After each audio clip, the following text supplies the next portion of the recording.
kita hidup ini perlu, dan hampir kalau tanya kepada semua orang itu ingin bahagia, ingin tenang pikirannya, ingin urip iki gampang. Cuma persoalannya seringkali tidak ngerti jalan atau rumusnya.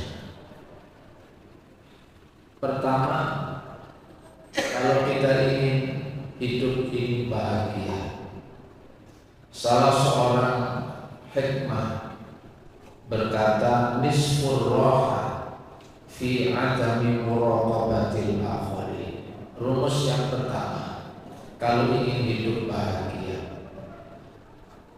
tidak atau jangan terlalu membanding-bandingkan hidup kita ini dengan hidupnya orang lain. Kenapa begitu? Perlu kita pahami, tidak ada orang yang hidupnya sempurna.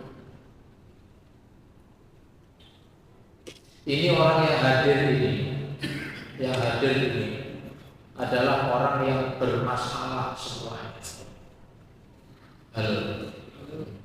Termasuk si ngomong.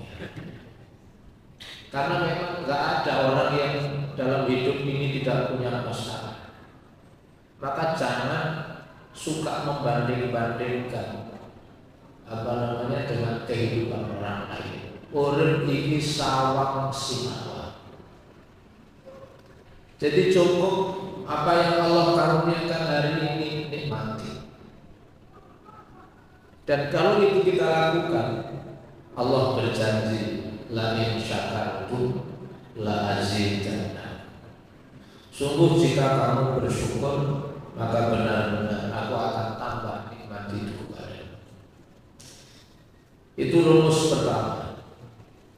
Jadi jangan anggap bahwa semua orang itu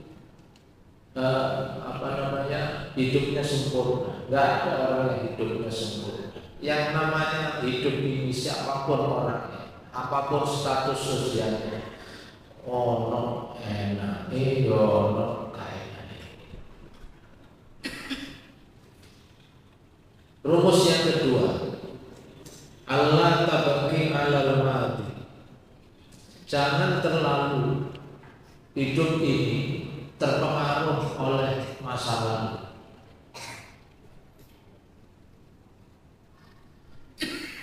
Kayak spionnya mobil, orang itu kalau mau nyetir selamat itu jangan selalu lihat spion.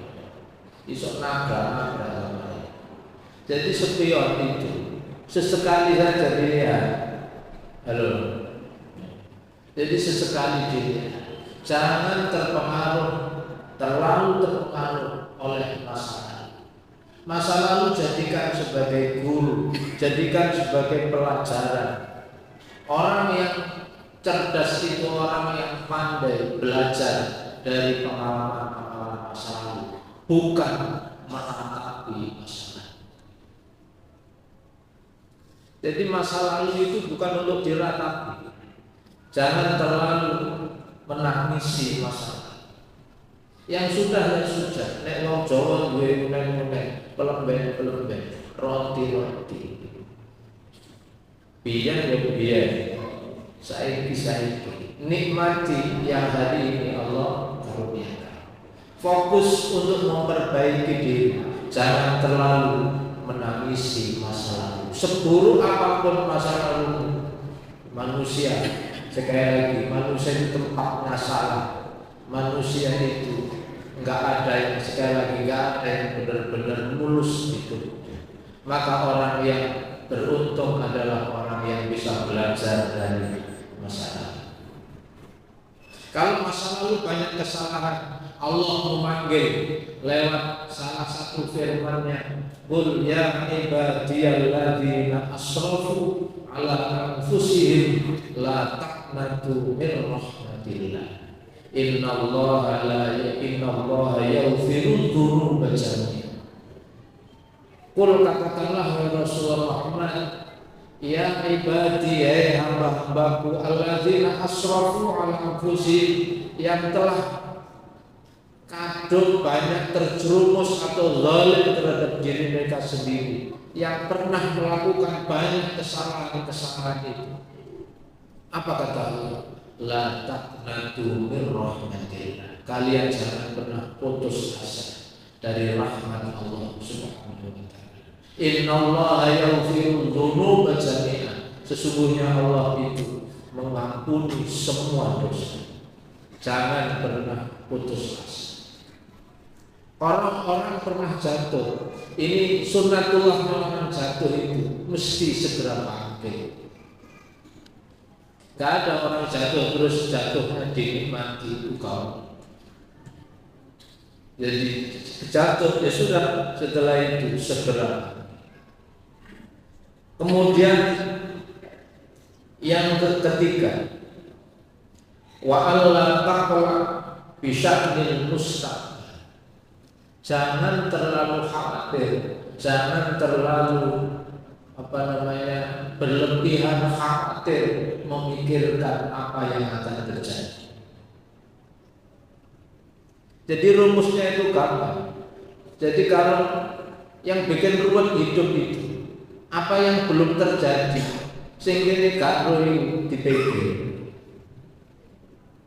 Nanti kalau saya mati, anak-anak saya nasibnya gimana? Rizkinya yang ngasih siapa? Memang selama ini yang ngasih rizki kita siapa? Yang ngasih rizki kita itu Allah.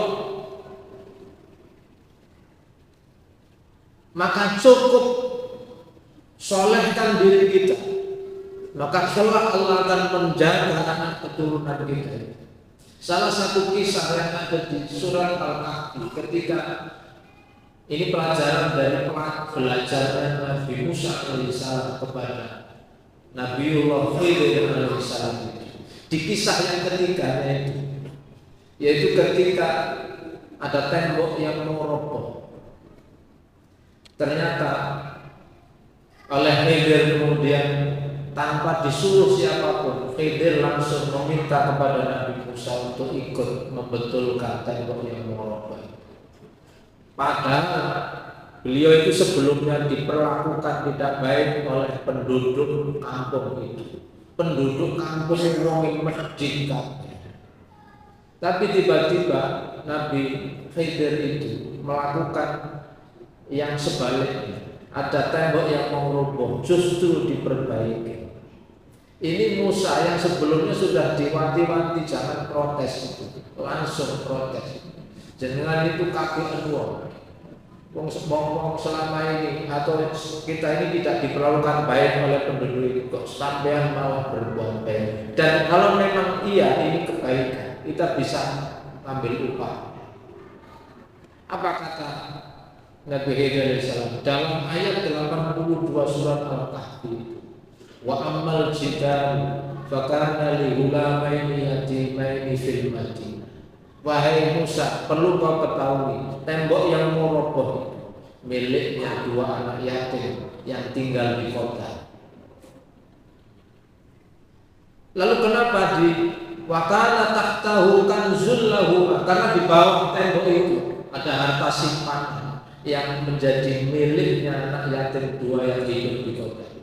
Kenapa diselamatkan oleh Allah? Apa alasannya? Wakana abuhuma sholih, karena bapaknya yang sudah wafat itu orang soleh. Ternyata kesolehan orang tua ini berimbas, meskipun dia sudah meninggal dunia, anaknya dijaga oleh Allah Subhanahu wa taala. Harta yang mau hilang itu selamatkan oleh Allah lewat tangannya Nabi Khidir dan tangannya Nabi Musa. Maka cukup solehkan kita hari ini, insya Allah anak cucu kita juga dijaga oleh Allah. Karena rumusnya orang yang bertakwa itu yaj'allahu makhraja wa yarzuquhu min haitsu la yahtasib. Orang yang takwa setiap persoalan hidupnya akan dikasih jalan keluar oleh Allah Subhanahu wa taala. Dan Allah akan memberi rezeki yang tidak disangka. Rumus yang keempat, wa alla tatawaqqa al-masaib. Jangan terlalu larut dalam kesedihan ketika kita diberi musibah, diberi cobaan hidup oleh Allah Subhanahu wa taala. Allah tidak pernah meninggalkan kita. Allah tidak pernah membenci hamba. Sing sering meninggalkan itu bukan Allah meninggalkan hamba, tapi kita yang sering kali meninggalkan Allah Subhanahu wa taala. Allah memberi ujian cobaan itu karena ingin hambanya ini derajatnya semakin tinggi di sisi Allah Subhanahu wa taala. Semakin banyak ujian dan cobaan berarti peluang untuk menjadi hamba Allah yang mulia dunia akhirat itu akan diperoleh. Syaratnya adalah sabar. Maka kalau 4 rumus ini kita lakukan, insya Allah bahagia dunia dan akan menjadi orang yang beruntung nanti di.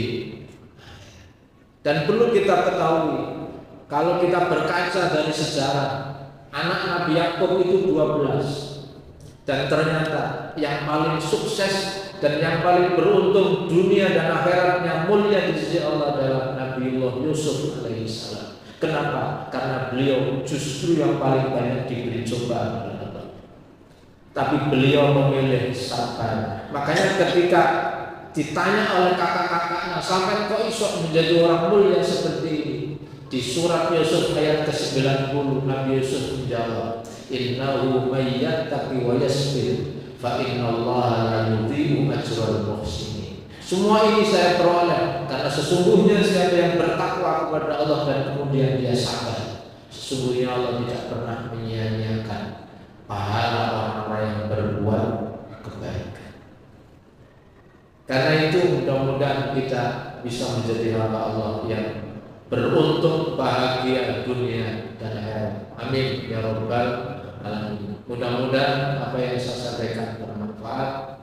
Lamongan Bapak Bojonegoro menawi ana omongan sing lepat nyuwun bumi pangapura. Wal afu minkum ihdinas siratal mustaqim. Assalamualaikum warahmatullahi wabarakatuh.